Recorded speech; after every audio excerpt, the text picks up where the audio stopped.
5 लाख करोड़ रुपए इंफ्रास्ट्रक्चर पर खर्च करने का संकल्प भी बहुत ही प्रशंसनीय है। इससे असम में सुविधाएं भी बढ़ेगी और कंस्ट्रक्शन से जुड़े हर सेक्टर में रोजगार के भी अनेक अवसर बनेंगे। साथियों, बीते वर्षों में असम के 22 लाख से अधिक गरीब परिवारों को पक्के घर मिले हैं। मैं जरा फिर से बोलता हूं आंकड़ा, 22 लाख से अधिक गरीब परिवारों को असम में 22 लाख से अधिक गरीब परिवारों को पक्के घर मिले हैं। मैं जरा आपसे पूछना चाहता हूं, यहां के गरीबों को कितने पक्के घर मिले हैं? 22 लाख। कितने पक्के घर मिले हैं? जोर से बताइए, कितने घर मिले हैं? गरीबों को कितने पक्के घर मिले हैं? ये घर घर पहुंचाइए। 22 लाख गरीब परिवारों को पक्के घर मिलना मतलब उनको एक नई दुनिया का जन्म हो जाता है। बीजेपी का संकल्प पत्र कहता है कि जिनको अभी तक पीएम आवास के घर नहीं मिले हैं, उनको भी पक्के घर मिलेंगे। आने वाले समय में 15 लाख और गरीब परिवारों को पक्के घर की गारंटी पक्की है। गरीब परिवारों के बच्चों को केजी से पीजी तक मुफ्त शिक्षा की घोषणा भी प्रशंसनीय है। साथियों, असम की बहनों बेटियों के लिए तो डबल इंजन सरकार का डबल बेनिफिट और भी आकर्षक होता जा रहा है।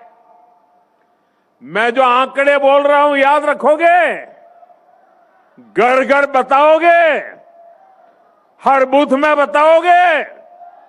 मैं बताता हूं, लखपति दीदी अभियान से असम की बहनों को बहुत लाभ हुआ है। अभी तक असम की करीब 3 लाख बहनें लखपति बाइदो बन चुकी है। जरा मुझे बताइए, कितनी लखपति बाइदो बनी है? 3 लाख। कितनी लखपति बाइदो बनी है? जरा जोर से बताइए, कितनी लखपति बाइदो बनी है? कल असम बीजेपी ने ऐलान किया है कि अब डबल इंजन सरकार 40 लाख बहनों को लखपति बाइदो बनाने के लिए प्रयास करेगी। कितनी? 40 लाख बहनों को। आप सोचिए, 40 लाख बहनों को मतलब 40 लाख घरों में कोई न कोई लखपति दीदी बनने वाली है। साथ ही असम बीजेपी ने अरुणोदय योजना में और अधिक बहनों को जोड़ने में और हर महीने मिलने वाली मदद को बढ़ाने की भी गारंटी दी है। हमारी बेटियों के साथ कोई धोखाधड़ी न कर सके, बेटियों का मान सम्मान और जीवन सुरक्षित रहे, इसके लिए भी अनेक बड़ी घोषणाएं की गई हैं। साथियों, असम में यूनिफॉर्म सिविल कोड लागू करना और हमारे आदिवासी समाज 6 शेड्यूल एरिया की संस्कृति और परंपराओं को सुरक्षित रखना, ये असम की पहचान बचाने के लिए बहुत बड़ी घोषणाएं हैं। और आप जानते हैं, बीजेपी जो कहती है वो करके दिखाती है। साथियों, किसानों का सशक्तिकरण डबल इंजन सरकार की बहुत बड़ी प्राथमिकता रही है। असम के 20 लाख किसानों को अभी तक पीएम किसान निधि के तहत 7,500 करोड़ रुपए मिल चुके हैं। अब असम बीजेपी ने घोषणा की है कि यहां के छोटे किसानों को हर वर्ष 11,000 रुपए अतिरिक्त मिलेंगे।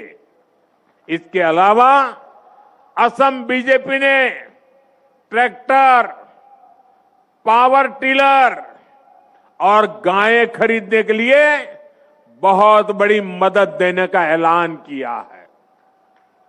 साथियों, बारिश और बाढ़ से भी सबसे अधिक नुकसान मेरे किसान भाई बहनों को होता है। मुझे बहुत संतोष है कि पीएम फसल बीमा योजना से असम के करीब 11 लाख किसानों को 730 करोड़ रुपए से अधिक का क्लेम मिल चुका है। लेकिन बीजेपी एनडीए सरकार का निरंतर प्रयास है कि बाढ़ की समस्या का भी स्थायी समाधान निकले। बीजेपी सरकार सैकड़ों करोड़ रुपए यहां आधुनिक तटबंध बनाने पर खर्च कर रही है। ब्रह्मपुत्र की सुबनसिरी नदी की गहराई को बढ़ाने के लिए प्रयास किए जा रहे हैं। Subansiri lower hydro electric project भी फ्लड को कंट्रोल करने में काफी मदद करेगी। अब असम बीजेपी ने राज्य को बाढ़ की परेशानी से मुक्त करने के लिए 18,000 करोड़ रुपए के विशेष मिशन का संकल्प किया है। 18,000 करोड़ रुपए किसानों के लिए। कितने? आपको याद रखना पड़ेगा। कितने? जरा जोर से बताइए कितने? 18,000 करोड़ रुपए। कितने? किसानों के लिए कितने? ये पैसा बाढ़ की परेशानी कम करेगा और मेरे किसानों की रक्षा करेगा। इस क्षेत्र के विकास को नई गति भी देगा। साथियों, बीते एक दशक में असम ने विकास का एक लंबा सफर तय किया है। ये जो 20-25 साल के नौजवान हैं, इन्होंने बीजेपी एनडीए का सुशासन ही देखा है। इन्होंने कांग्रेस का राज का वो काला दौर नहीं देखा, जब असम से सिर्फ बम, बंदूक, दंगों और कर्फ्यू की ही खबरें आती थी। डबल इंजन सरकार ने बीते एक दशक में असम को स्थायी शांति की नई राह दिखाई है। असम के हजारों संतानें बीते एक दशक में बंदूक छोड़कर एक नए भविष्य से जुड़ी है। आज असम से सिर्फ विकास और विश्वास की ही खबरें आती है। आज असम से खबरें आती है नुमालीगढ़ रिफाइनरी की क्षमता 3 गुना करने की। आज असम से खबरें आती है नुमालीगढ़ में पहली बांस आधारित बायो रिफाइनरी शुरू होने की। आज असम से खबरें आती है नामरूप के खाद कारखाने की विस्तार की। साथियों, एक समय था जब दुनिया में असम की चर्चा चाय के लिए होती थी। असम यानी चाय। दुनिया भर में असम की चाय की सुवास थी। अब असम को दुनिया चाय के साथ साथ चीप से भी पहचानेगी। वो दिन दूर नहीं जब असम के सेमीकंडक्टर प्लांट से चीप का उत्पादन शुरू हो जाएगा। ये असम को आधुनिक टेक्नोलॉजी के एक बहुत बड़े हब के रूप में विकसित करेगा। आने वाले समय में फोन हो, गाड़ियां हो, टीवी, फ्रिज हो, ऐसे सामान असम की चिप से ही चलने वाले हैं। और इसलिए भाइयों बहनों, अब तो असम की क्या पहचान होगी? चाय भी और चिप भी। यही विकसित असम का हमारा रोड मैप है। मैं आपको भरोसा देता हूं, आप यहां फिर से बीजेपी सरकार बनाइए, असम का और तेजी से विकास होगा। और ये आपको मोदी की गारंटी है। आपो ना लोके याद आको ए बार। बीजेपी सरकार बनाओ, अहोमोर आरो बहुत बेसी उन्नति होबो। एया आपना लोको मोदी गारंटी।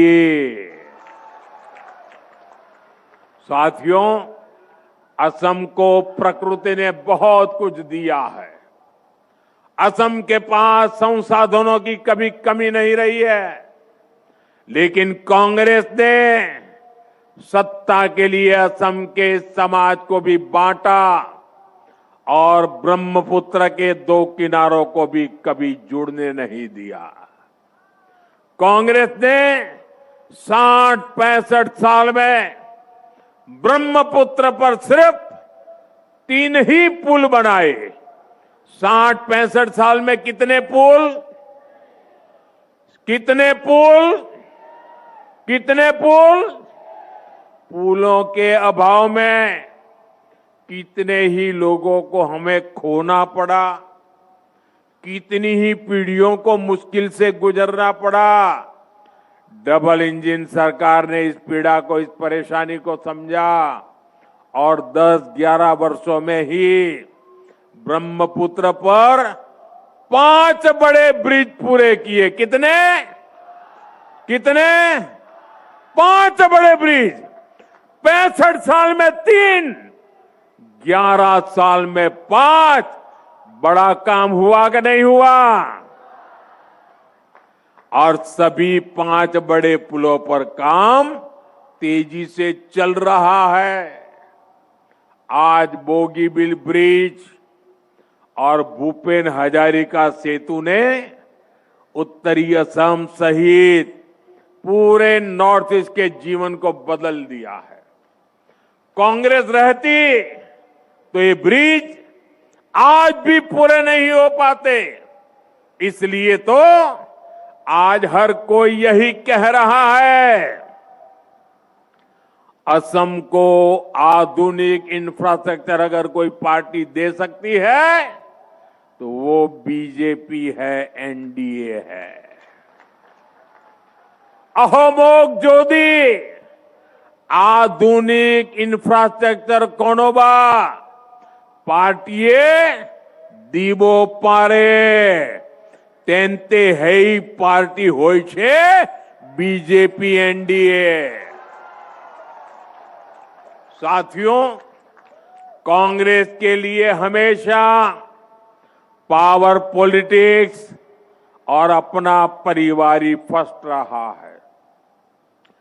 दिल्ली में एक परिवार और एक परिवार यहां भी है। एक परिवार दिल्ली में और एक परिवार असम में। कांग्रेस के लिए इन्हीं परिवारों का हित सर्वोपरि है। कांग्रेस ने दशकों तक सरकारें चलाई है, लेकिन आप लोगों के स्वास्थ्य पर बिल्कुल ध्यान नहीं दिया। 6-7 दशक में असम में केवल 6 मेडिकल कॉलेज बन पाई थी। कितनी मेडिकल कॉलेज? ऐसा नहीं, जोर से बोलिए, बारिश आ रही है फिर भी बोलिए। कितनी मेडिकल कॉलेज? कितनी मेडिकल कॉलेज? आज असम में यानी 60-65 साल में 6 मेडिकल कॉलेज, आज असम में 14 मेडिकल कॉलेज है और 10 मेडिकल कॉलेज पर काम चल रहा है। कितनी मेडिकल कॉलेज?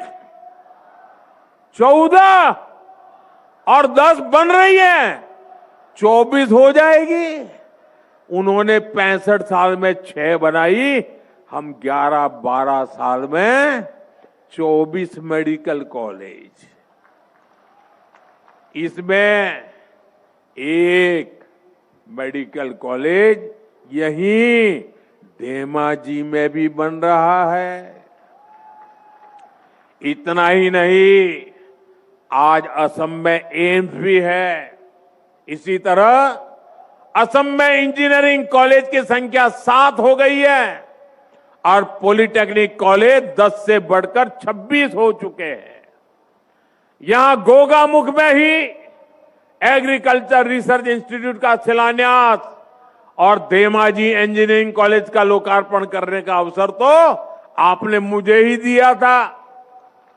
धेमाजी आईटीआई और धेमाजी पॉलिटेक्निक को भी अपग्रेड किया जा रहा है, यानी असम को बेहतर इलाज मिले, बेहतर पढ़ाई की सुविधाएं मिले, ये हमारी प्राथमिकता रही है।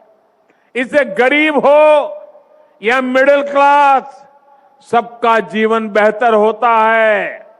असम के गरीब और मध्यम वर्ग का कल्याण बीजेपी की बहुत बड़ी प्राथमिकता है।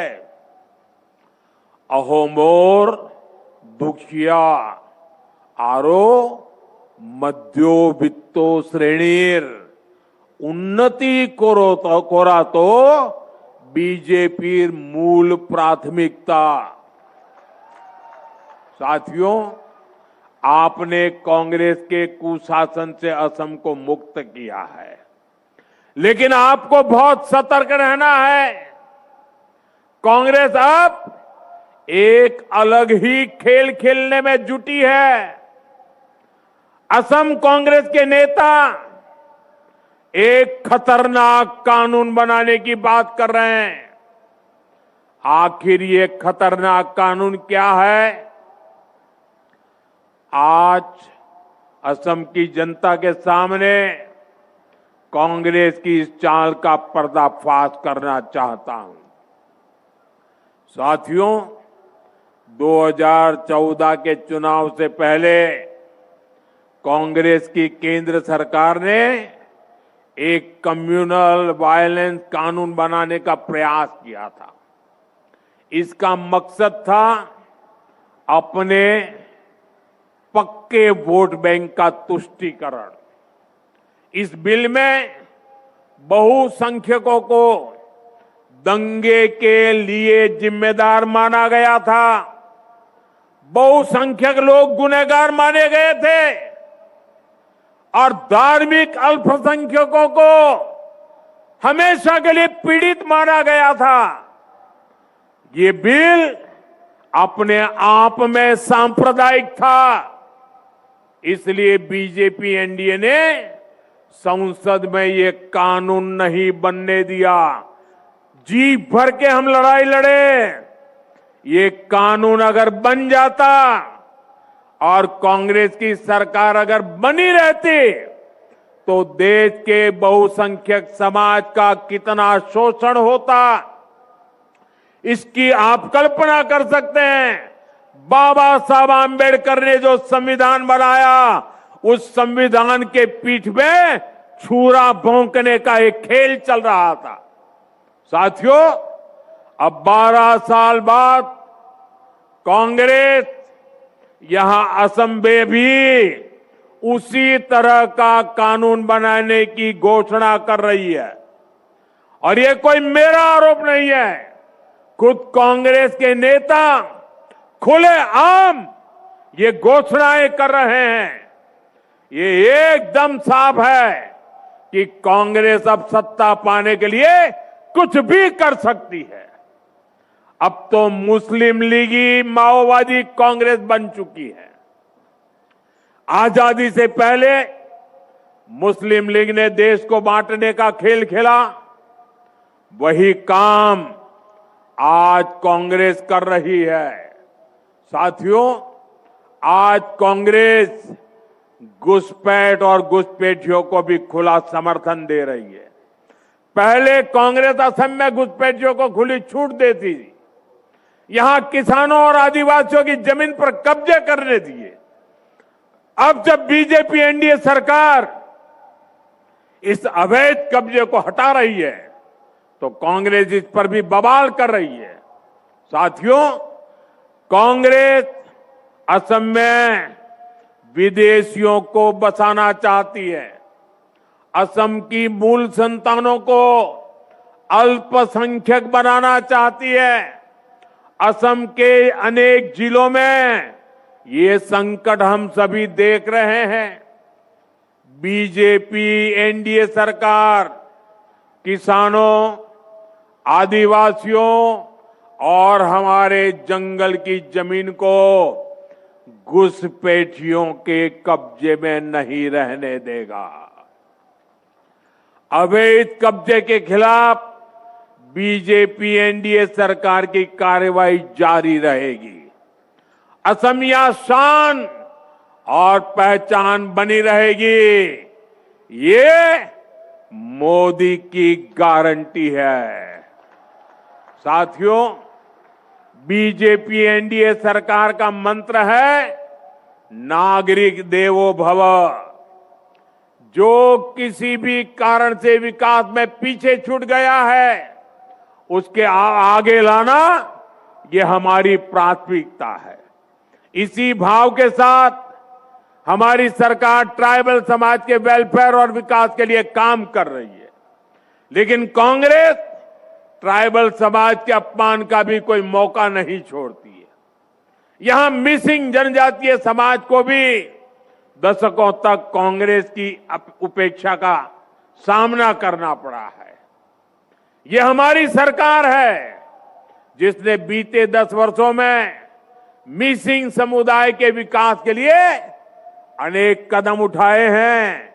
और ये मेरा सौभाग्य देखिए, ये मिसिंग समाज ने मेरा सम्मान किया है।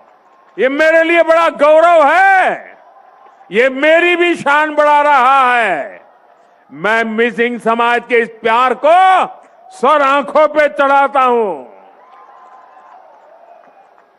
आज सैकड़ों प्राइमरी स्कूलों में मिसिंग में पढ़ाई हो रही है। मिसिंग यूथ फेस्टिवल के आयोजन के लिए करोड़ों रुपए की मदद दी की है। मिसिंग युवाओं के रोजगार के लिए भी डबल इंजन सरकार निरंतर नए कदम उठा रही है। मैं आज जितने भी जनजातीय समाज हैं, सभी को आश्वासन देने आया हूं कि सबके सपनों, सबकी आकांक्षाओं को पूरा किया जाएगा। भाजपा विकास और विरासत दोनों के लिए काम करने वाली पार्टी है। आपकी संस्कृति और आपके सपनों को बीजेपी पूरा सम्मान दे रही है और आगे भी आपकी आकांक्षाओं का हम पूरा ध्यान रखेंगे। साथियों, बीजेपी एनडीए सरकार विकसित असम के लिए लगातार काम कर रही है। 9 अप्रैल को मतदान के पुराने सभी रिकॉर्ड टूटने चाहिए। रिकॉर्ड टूटेंगे कि नहीं टूटेंगे? अपने बूथ में रिकॉर्ड तोड़ोगे? पहले से ज्यादा मतदान कराओगे? सुबह सुबह मतदान करा दोगे? ये जितने भी बीजेपी एनडीए के उम्मीदवार हैं, ये असम के सिपाही हैं, असम के तेज विकास के लिए प्रतिबद्ध है। आप सभी कैंडिडेट आगे चले आइए। आप इन सभी को जरूर एमएलए बनाइए, बनाएंगे। साथियों, आप मेरा एक काम और करेंगे? मेरा एक काम करेंगे? जरा हाथ ऊपर करके बताइए, करेंगे? आप यहां से अपने घर जाएंगे, मतदान होने तक घर घर जाना है और परिवार में जिससे भी मिलना हो जाए उनको कहना कि मोदी जी आए थे और मोदी ने आप सभी को बोहाग बिहू की शुभकामनाएं भेजी है। बता दोगे? बोहाग बिहू की शुभकामना पहुंचाओगे? देखिए, आज मेरा सौभाग्य है, आज चुनाव प्रचार के लिए, चुनाव घोषित होने के लिए मैं पहली बार असम आया और आते ही मैंने क्या किया? आज सबसे पहले सुबह मैं टी गार्डन में गया। टी गार्डन में जाकर के टी गार्डन में काम करने वाली बहनों के आशीर्वाद लिए, उनको प्रणाम किया, उनकी शुभकामनाएं लेकर के मैं निकला हूं और मैंने उनसे जिंदगी जिस चाय से मेरी जुड़ी हुई है, उस चाय की पत्ती को कैसे तोड़ते हैं उसको भी सीखा। साथियों, आपका ये प्यार मैं देख रहा हूं, जरा दिल्ली वालों को समझ नहीं आएगा, ये बारिश के बावजूद भी इतनी संख्या में लोगों का खड़े रहना, लगातार बारिश के बावजूद भी इतने लोगों का आना, ये हैट्रिक की गारंटी है, हैट्रिक की। और नामदार के पराजय की सेंचुरी की भी गारंटी है। बोलिए मेरे साथ, भारत माता की, भारत माता की, भारत माता की। बहुत बहुत धन्यवाद।